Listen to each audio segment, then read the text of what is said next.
guys, welcome to another episode of Media Strikes Back.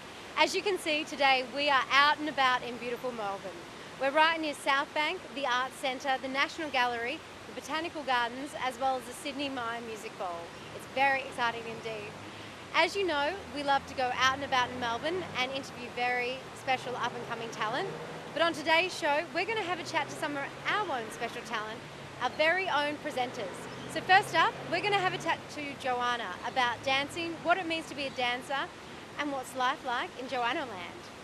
Hi guys, so I'm not just in a creepy room with mirrors, I'm actually in a dance studio. There are probably hundreds of dance studios around Melbourne because it is a big part of our culture. Now, dance is actually what I moved to Melbourne for, so I believe that I've got the inside look on what there is out there, and basically dance-wise. And we have institutions to build dancers from the ground right up to an international level that obviously represents the city. I've had the opportunity of doing lots of different things around Melbourne dance-wise, and there's always something going on as well, which is just pretty fantastic. It's really nice to be able to contribute what I know before the show to the show, especially because Media Strikes Back, we're expanding, we're getting a lot more viewers, like you guys at home and all your family and friends, and it's really great being able to pool all our resources and discover all of Melbourne's undiscovered talent, and a lot of that is in the dance world, especially because there's so many venues and everything for live music, and you know, people go and see bands all the time, but what people don't often realise is that there's burlesque bars around Melbourne, there's clubs that have an amazing floor show every Friday and Saturday night, there's venues that have dance shows going on for weeks on end. Their seasons go for a couple of weeks. There's tours that go around schools and everything like that, and it's great that that we do it, and it would be awesome to keep on generating more publicity about all of this so that us dancers can get lots of work. Working with the other presenters on the show, it's funny, comparing it to working with dancers on a dance work, it's both just as fun, equally as fun and hilarious, and although it's work for us, it's fun because it's what we love to do. Because often lots of dancers have the same background, everybody knows everybody, or you know someone who knows someone who knows someone, and you've all done the same thing, in the pool that I'm in anyway. And so then getting to know the presenters and working with them has been great because it's been refreshing, and we've got Steph who does her music, we've got, I shouldn't have started mentioning names, but everyone's got their own little niche, and then they all have tried things that you're doing, and we all just kind of crisscross and mold together, and it's really fun.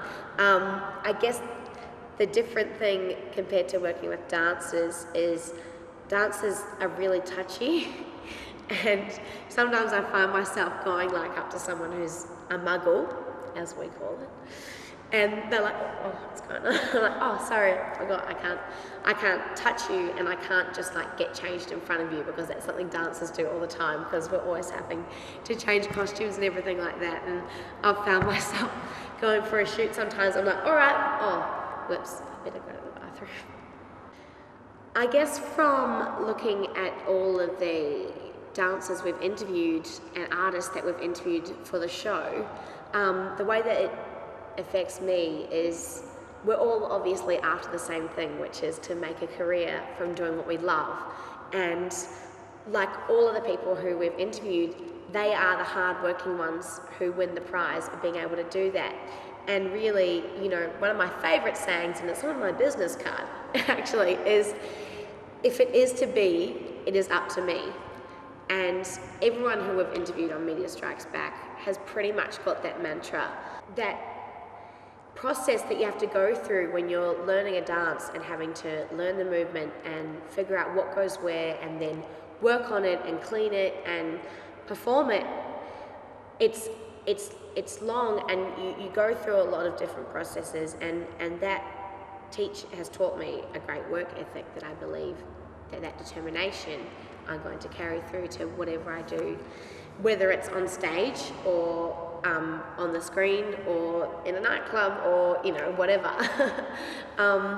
And as well, that whole networking and teamwork thing that you get from being in a group is what I've developed, and I guess that's what helped me out getting a position on the show. And personality is a big part of dancing, because although people watch how you move and you kick your leg and you pump your chest and all that sort of stuff, if you don't have anything going on here, then people don't understand the story.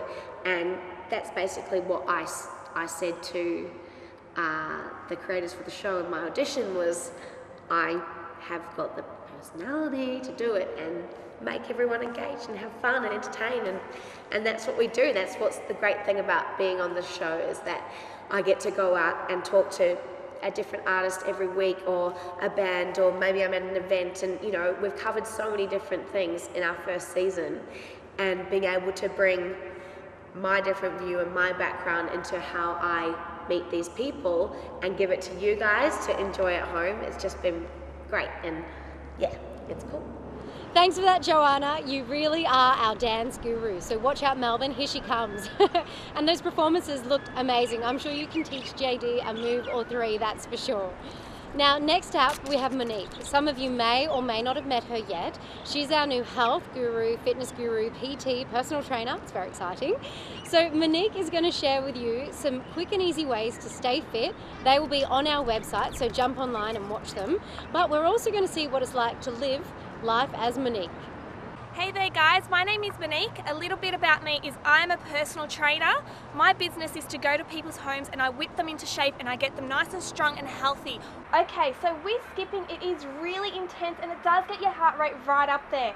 I find it really hard work, but it does burn those calories, and the great thing is a skipping rope can only cost you $2 at any shop. So let's aim for 2 minutes of skipping, and if you can do longer, go for it. Now, for me, fitness is not just a hobby, it is my lifestyle and I love it. And the reason I got into fitness was for my mental health, first of all. It's made me so much happier, fitter, and I've lost so much weight and I feel fantastic, and that's why I started doing this, to make sure that everyone else feels the same way as I do. So I have got a lot of goals. One of my goals is to hopefully do bikini modelling next year, get up on stage and rock that stage. Okay, so make sure you keep in tune to watch my episodes online. Throughout my episodes, I'm going to show you guys how to keep fit and healthy in all different ways. We're going to go to the great outdoors, check out some of Melbourne's hot spots such as 1,000 steps. Great for cardio, your heart rate goes up and you burn those calories. The great thing about the steps is there's always a chance to take a break halfway through. They've got these beautiful little seats set up for you so you can catch your breath, because it is hard work, but it is worth it, because I guarantee you burn more calories doing this than just walking around the block. Also, you can take a break to do some stretches. You do get a lot of aches in your legs going up all those steps. So I would say stretch by putting one leg up, stretching through, and you'll feel that beautiful stretch in the back of the leg. And if you want a bit of a stretch in your calf muscle, pull your foot back. Another stretch I would recommend is stretching your glutes, so just bending down. We're also going to go to such hot spots as bodybuilders' gyms. I'm going to show you very, very basic bodybuilding routine to get nice big muscles, nice and strong, and use those weights. That's very important. So when you were doing bodybuilding, how often were you training and what were you eating?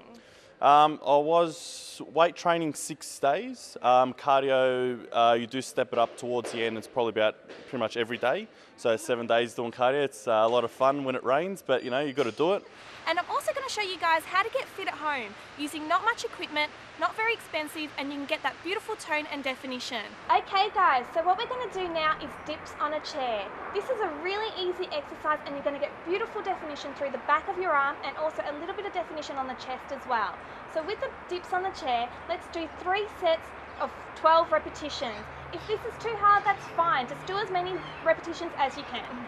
Okay guys, make sure you watch my online episodes. I'm here to help you guys out to get nice and fit and healthy, get that tone, definition and burn those calories together. If there's anything that you want to see on my online episodes, hit me up with an email. I'm here to support you guys. Let's do it together, yeah? Woohoo! Oh! Well, that makes me want to jump up and down and move around. Thanks so much, Monique. You really are a fitness bunny. Now next, we're going to have a look at JD and what he has to offer, but there really is no excuse to get out and about in Melbourne. We have so many beautiful walks, so put on those shoes and get outdoors. We'll see you after the break.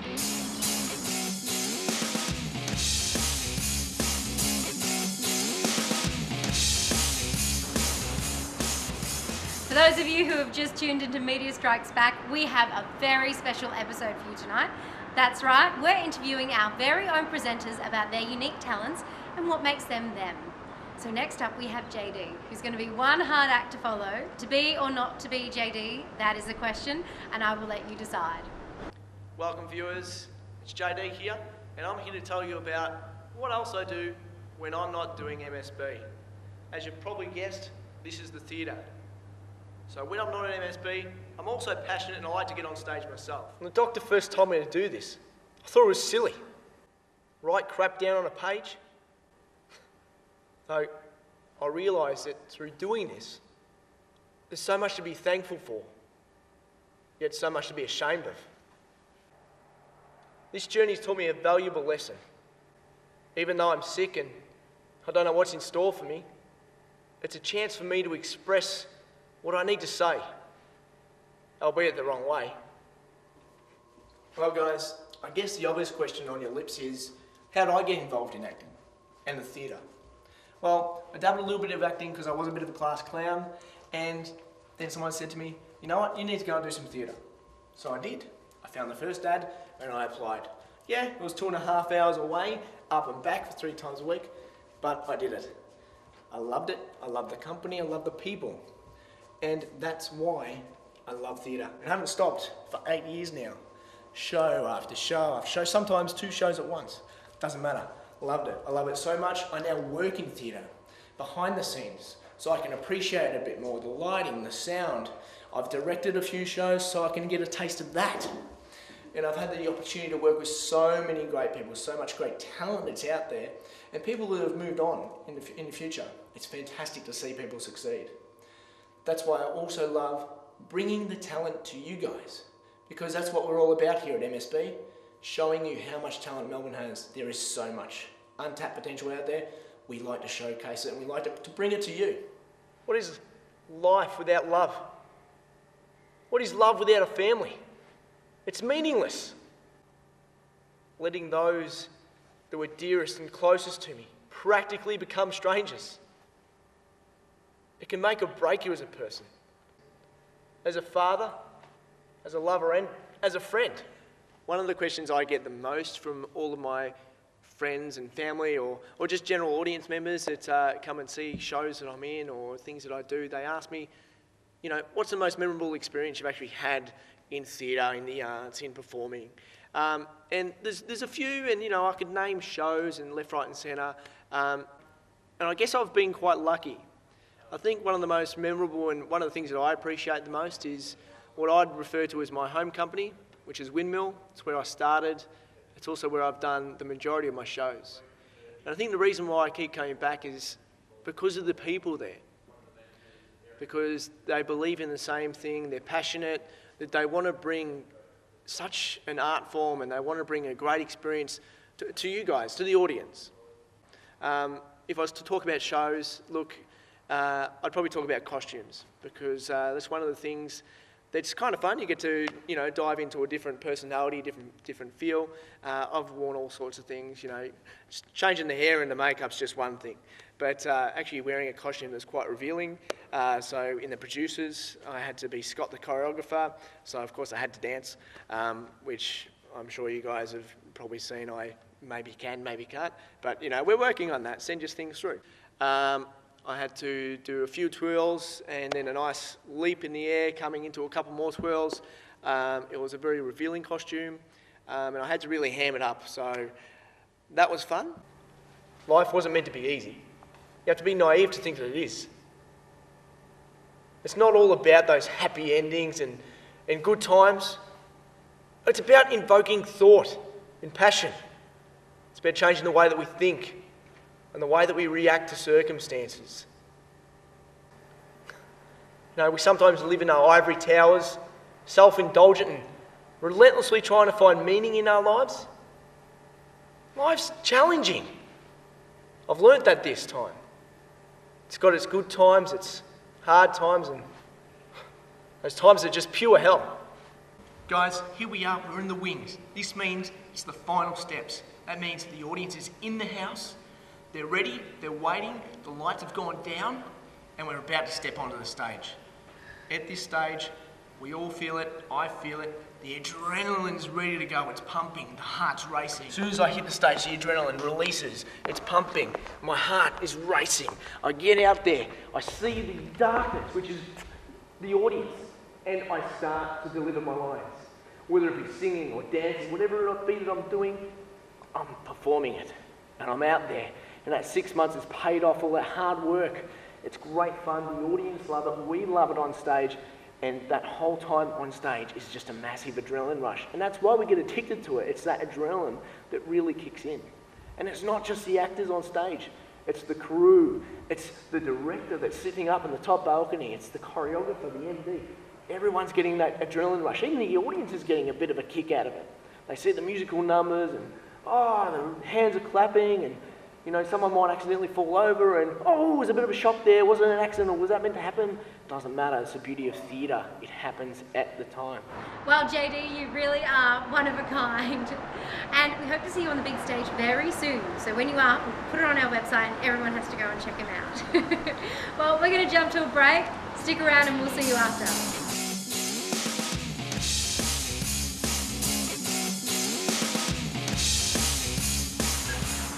Hi guys, welcome back from the break. So next up, we're going to have a chat to another one of our presenters and her alter ego, Samira, who really is in two minds about themselves. I let it fall, my heart, and as it fell, you rose to claim it. It was dark, and I was over, until you kissed my lips and you saved me. My hands, they're strong, but my knees were far too weak. Stand in your arms without falling to your feet. But there's a side to you that I never knew. All the things you say that were never true. And the games you play, you would always win, always win. But I set fire to the rain, watch it pour as I touch your face. Let it burn while I cry, 'cause I heard it screaming out your name, your name. I set fire to the rain, watch it pour as I touch your face. Let it burn while I cry, 'cause I heard it screaming out your name, your name. Hi everyone, I'm at Karkarook Park today and I'm interviewing an up-and-coming artist. Oh, thanks. You may have seen her a thank few times on the show. And her name is Samira. Samira, how you going? Thanks for having me. So Samira, you've got a very interesting name, and I've actually heard it's from it's a Arabic word. So tell us a little bit about that. Yeah, well, Samira is a name that I came up with in 2008. It was for my first original gig that I did at a nightclub, and I had to come up with a really good stage name. And basically, I was looking at baby names for about 2 weeks, and even my mum was like, "Oh, why are you looking at baby names?" And I said, "Oh, well, it's okay, Mum. I'm looking at names to name me as an artist because I wanted something that stood out." And basically, I saw Samira, and Samira actually means in Arabic woman who entertains, and the entertainer is basically who I am. And I feel like that was just me, and it's kind of stuck ever since. Awesome. Cool. All right, so how did you get into the music world? What inspires you as an artist? What inspires me? Well, there's a lot of things that inspire me, but basically the main thing that does is the genre of Motown, soul and blues. That old school style of singing back when Stevie Wonder and Aretha Franklin was around, just the way that those kind of people performed on the stage. They just had everything. They had a killer voice, they had musicianship, and they had a charisma and aura on the stage, and they just had so much passion, which I believe is the most important thing. So, what is the craziest thing that has happened to you when you've been doing a live show? Okay, well, this is going back when I was a young kid. This is the performance that has stood out to me from day one. I can't forget this one. I was in school and I did a performance for a Greek show. It was for my school, and I thought that through my singing school I did another performance with the same performance, and I had this costume on, and it was like a belly dancing kind of costume, and I loved it. I thought it was great, and I got such a good response from my singing school, and everybody absolutely loved it. So when they had the same talent quest at my school, I thought, oh, I'm going to enter with this song, especially being a Greek school. Awesome. I can wear the costume and do the song, and they're going to love it. So it didn't quite go down that way. I then revealed my costume just before I was about to go on stage, and the kids looked at me and they were just like, what are you wearing? And I said, oh, what's wrong with what I'm wearing? And they said, oh, you're going to get in so much trouble. And I thought, oh, but it's a show, and they opened the curtains, and I'll never forget it. The kids, the hall was full, and all the kids just stared at me, and then they stared at the teachers. Oh, that's really, behind, really interesting. just to see what they were going to do. And I'll never forget that feeling. And I just thought, okay, you're up here on stage, you've just got to keep going now. And I just did. I let the song begin. I, did my dance and, started doing the song. And all I could see was the kids looking at me and looking at the teachers, looking at me, looking at the teachers. And then I was just, it was at the point where I was actually, and people could see I was in tears and I was performing. And it was, I was so surreal. It feels like a dream. So, and the last bit of it was the teacher from behind, who was disappointed, obviously. She walked right in front of me, walked through the door and slammed it. And awesome. I had to stop. And as soon as I stopped, I just left, went out, and I guess that was my biggest and craziest thing that's ever happened. But it's actually made me a bigger and stronger performer, and I wouldn't be who I am, Samira, today, if it wasn't for a big experience that stood out to me like that. Well, we hope you've enjoyed another episode of Media Strikes Back. We're really excited about the presenters that we have on the show, and we hope you are too. Now, make sure you jump online and have a look at some of our other presenters, because we haven't included everyone on tonight's show. We've got their bios, things they like to do, and what they're unique for, and you can find out a little bit more. Now, don't forget, if there's somewhere you'd like us to be, someone you'd like us to interview, email us and we'll come and see you. Until next week, bye!